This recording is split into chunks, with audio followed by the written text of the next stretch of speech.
A terrorist attack in Istanbul, a major decision by the Supreme Court, and an interview with Arizona legend Alice Cooper. Welcome to the Mike Broomhead Show. Well, I got a message, I got a song. Can I get a witness? Tell me what's going on. I show the people. Music legend, Arizona legend Alice Cooper joins the show this week. What he's doing for at-risk teens when it comes to music and dance and now art. You're going to see this place. It's amazing. We'll get to it here in just a few minutes, but we start every show off with something we call the sweep. Let's start here in Arizona. If you are part of the healthcare exchanges, your life is probably going to change, especially if you are in Maricopa or Pinal County. United Healthcare and Humana have exited along with this at the end of 2016, but now Blue Cross Blue Shield and Health Net of Arizona are also leaving Maricopa and Pinal counties. Now here's what's going to happen. In those two counties, Maricopa being the most population in the state, they're going to have less choices. There's probably 3 or 4, maybe 5 healthcare providers to choose from. Well, what that means is two things with less choices. You are going to have a little bit of a fight trying to find someone to cover you, and because they are not sharing the risk with more companies, rates are going up. They're saying a 53% rate increase for people with health insurance through the healthcare exchanges. This is not the way it was designed, but we all predicted that this is what would happen. Young, healthy people don't want health insurance. You can force them to, you can levy fines.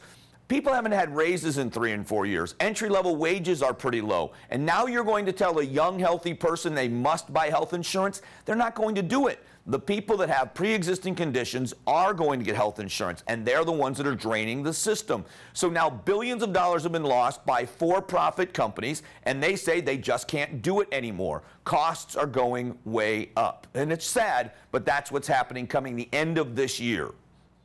Now, here's a story that made national news, and it happened right here in Phoenix, Arizona, where we tape. Sky Harbor Airport, Phoenix Sky Harbor Airport, on the tarmac, former President Bill Clinton sits down with Loretta Lynch. Now, Loretta Lynch was in town talking about community policing. She visited the police academy in Phoenix, and she gave a speech about community policing.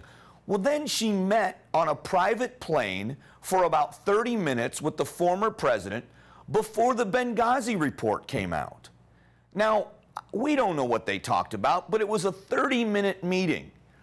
Would you, even if you are a Clinton supporter, you don't think that looks terrible? You don't think that Loretta Lynch should have said, because of the position she's in, I can't talk to you, Mr. Clinton? What did they talk about for 30 minutes? Why would she put herself in a position to be ridiculed or criticized or accused? Now, the former president puts his wife in a bad spot because she's running for president, and it looks like some kind of corruption. Was it a threat? Was it a payoff? You don't think they discussed the emails? Loretta Lynch said they talked about his grandchildren and him golfing in Phoenix. Right. 30 minutes. He got on a private jet for that. Well, there you have it. Sadly, this week in Istanbul at the airport, there was an attack. 3 Russian suicide bombers. Now, all 3 of these men came from or through Raqqa, Syria. It's now been revealed. So they were radicalized, trained by ISIS, and then this time not just motivated by ISIS, but actually directed by ISIS. 43 people dead. There were so many people injured in this attack, and ISIS behind every bit of it. Now, the United States response, finally, I will say this, never too little too late, but Mr. President, thank you. Finally, they take out a convoy of about 500 ISIS vehicles leaving the city of Fallujah in Iraq after this. This is the message from the American people. When you attack our allies, we attack back. It's about time we did this. Finally, we did. But what an attack in Istanbul, and it's something we're still feeling the effects of. 22 people have been detained. In a big Supreme Court ruling nationally, abortion still legal in Wisconsin, Mississippi, Alabama, Texas. The big decision was on Texas.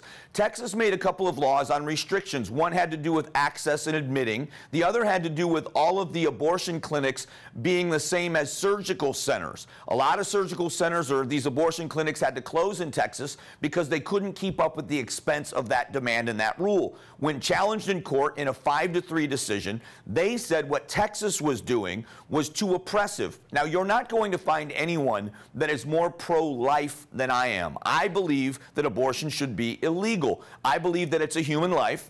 That's my heartfelt belief, that inside that woman's body is a human, and it deserves to be protected. I understand the other side of the pro-choice argument, and I try to be as respectful as I can. I don't use the term baby killer. I don't do any of those things. I don't believe abortion should be legal. But they say that Texas did the same thing with abortion laws that other jurisdictions have done with gun laws, making them so restrictive that it's infringing on people's rights. So that's what the Supreme Court decision was on that. Finally, poll numbers between Clinton and Trump, it depends on who you look. Fox News has Clinton up by 6. Quinnipiac has it a dead heat, and Rasmussen has Trump up by 5. So it's still a toss-up. Coming up in a moment, Alice Cooper joins the show, my interview with him, and where he is with a bunch of at-risk kids and how he's trying to help them. Stick around.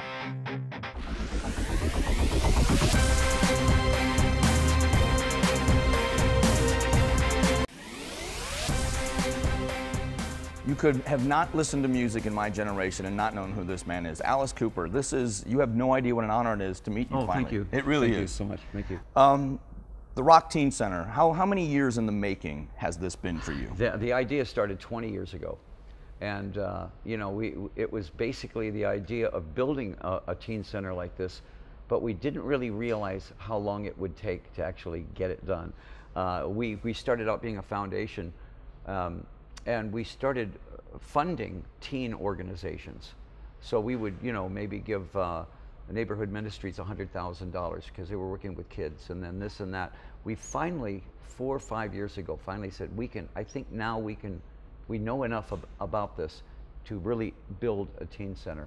We came alongside of Genesis here in the strip mall, and they were only using a small part of this whole thing, and they looked at it and they said, why don't you use all this? And it worked out perfectly. So I mean, it was just all sort of God's timing, not ours. It's interesting, and I'm sure you've been asked this 100 times, but what is it like to go from the beginning of your career, where my parents would never let me listen to Alice Cooper, it was you were supposed to be this big scary guy, to being such a philanthropist and such a giver back to the community. Your name in Arizona and nationally, internationally, has become such a name in philanthropy. What's that like for you? Well, you know, I mean, first of all, if you can use the name to help kids, that's the basic thing, you know. I mean, you know, I think everybody kind of feels drawn to a certain. I've never had any cancer in my family, so you know, as much as that's a problem, I didn't really feel drawn to that. But I've always felt drawn to seeing teenagers that are in trouble for drugs and guns and gangs in my own city, you know. And I've always felt there's a way for me to help there, and that's really where we focus this thing. Let's go from 13 to 19 years old, where the Boys Club kind of leaves off at 12 years old.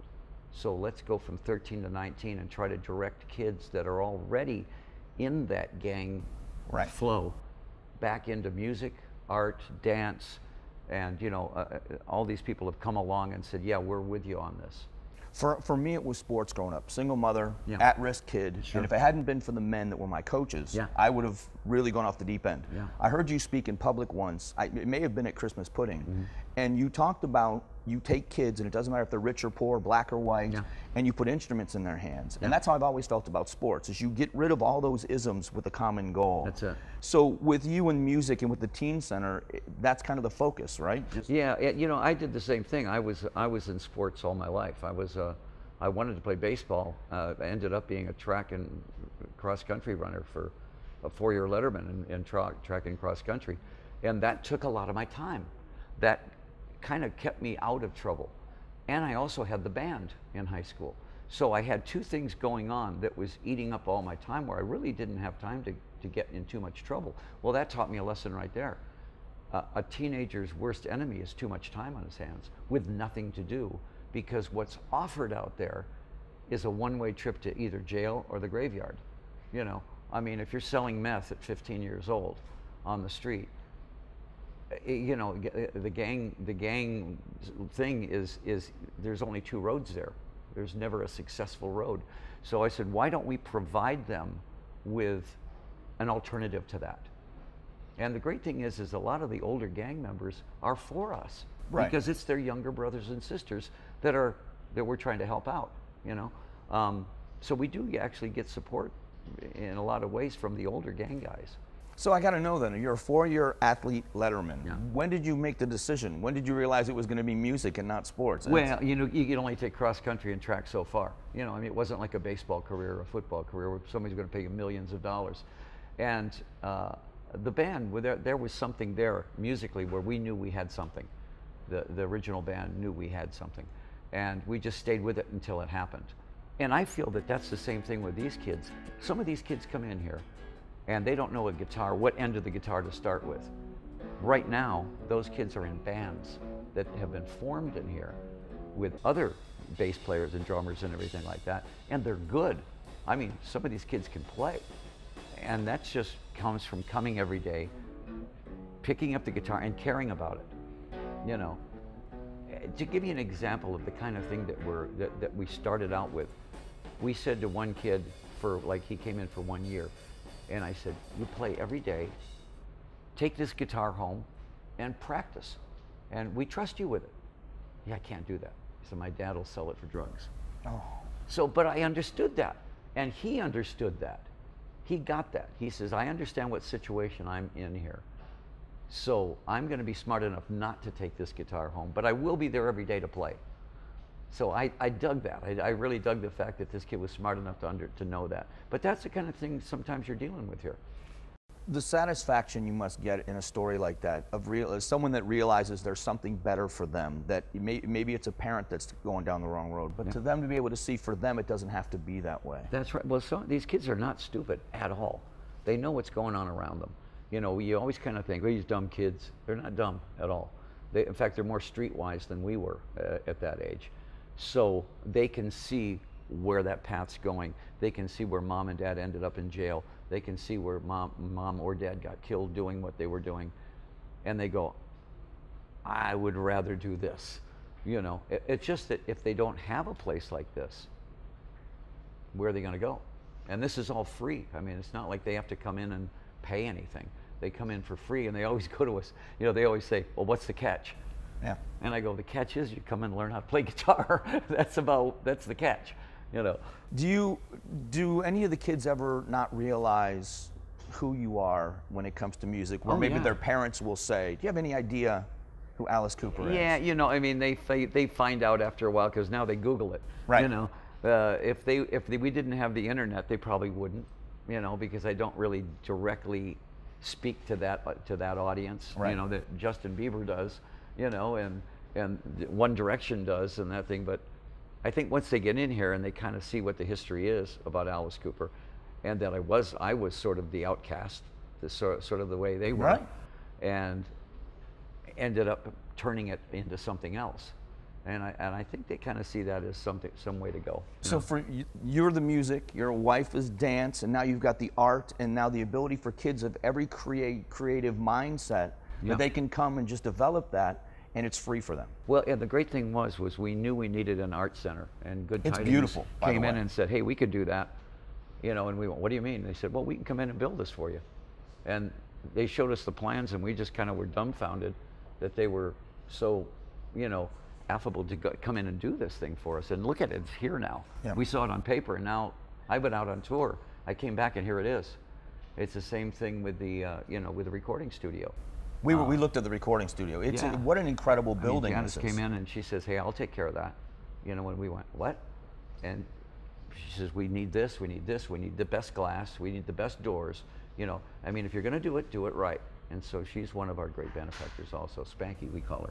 So let me ask you a question about your music. I'm going to get drawn back to this because I've been such a fan growing up. Is touring the same for you now as it was when you were younger? Do you still look forward to touring and creating the music? It's a lot healthier. The 70s was not the healthiest thing you could be doing because everybody in the 70s was getting high. Everybody was getting either drinking or getting high. And you weren't going to get hired unless you were drinking or getting high. Now, if you drink or get high, you don't get hired. I mean, every major band out there right now, if you're a guy that has a reputation for getting loaded and everything, you're not going to get hired. All the guys that you see out there on the road are fairly straight. Guys that used to be off the rails, myself, one of them, now are all straight down the middle. And that's why we're still touring. If we weren't, we'd be dead by now, you know. Well, it's incredible that your music has stood up for as long as it has, and it does. I mean, there are, you know, my kids love your music, and so did you ever expect that was going to be that way for the cross generations like that? Well, you know, I mean, I talk about this a lot in the fact that technology really has hurt rock and roll. In the fact that now you don't just buy an album, you buy a couple songs. Mm-hmm.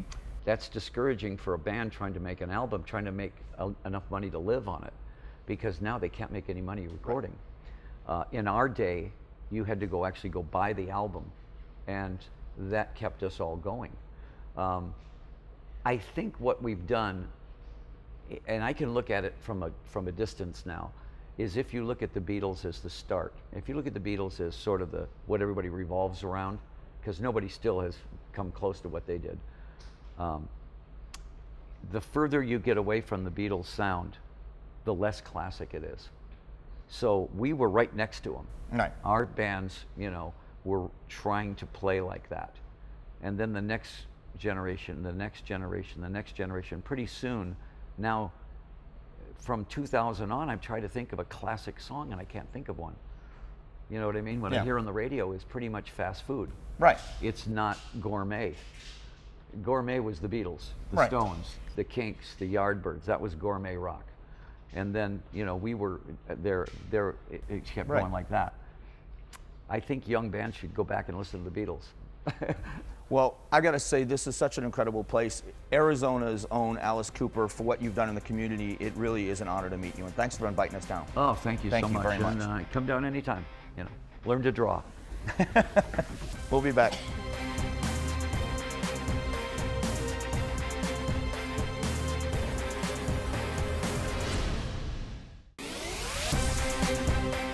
We are at the Rock Teen Center here with Alice Cooper, but this doesn't happen without good people in the community. The Good Tidings Foundation and Larry Harper, what made you partner with the foundation here, and why was this the right fit for them? Well, it's funny, when I first started our charity about 21 years ago, Alice was starting his. I didn't know him, but we had a mutual friend, director of golf at Pebble Beach. He said, "You got to hook up with Alice Cooper." I said, "Well, that would be great." Yeah. Here's my phone number, hands it off to Alice. In true Alice fashion, he calls a person he doesn't even know and said, "I'm in to help you." He was our first celebrity person, did a lot of spokesperson for us, golf tournament outings and what have you.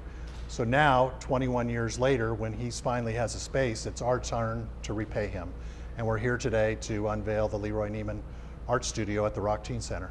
And what an incredible studio, and for young people to be able to come here and develop a craft and get out of some of the elements that are difficult for them is incredible for the place I live in, because you see at-risk teens and you just wish they had a chance. Sure, and art doesn't discriminate. That's the one thing I learned from Leroy Neiman. Anybody has a paper and a pencil, you're an artist. Music can be tougher, playing athletics can be tougher, but everybody's an artist. And every kid that's walked by here during construction can't wait to get in here. And there's so many different ways to express yourselves, and we'll see some of it today. So that's what I love about art. It's so welcoming to everyone.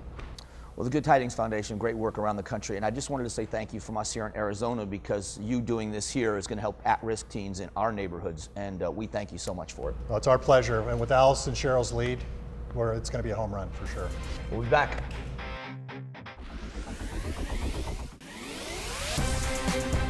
It's going to make you feel good, and it's always connected to Arizona. We call it Broomhead's Best. Michael Phelps, Arizona State's own Michael Phelps, qualifies for his 5th Olympic game. The first male swimmer ever to do it.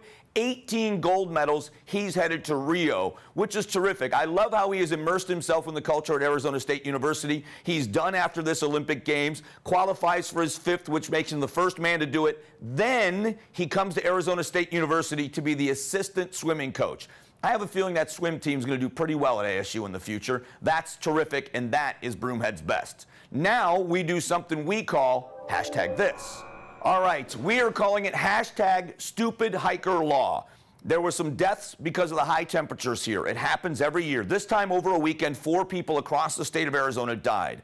Well, what they're doing now in the city of Phoenix is contemplating a law that would shut down the parks to hiking once it reaches 110. There's only been a few days over 110, so it's not bad, except you can't close the parks. What if it's not 110 when they start, but it's 110 after they get out there? And they want us to cap it at 100 degrees for dogs. Do you know how many days in Arizona over 100 degrees? This is going to be a nightmare. Just leave it alone. In a moment, we come back up to wrap up the show, so don't go away.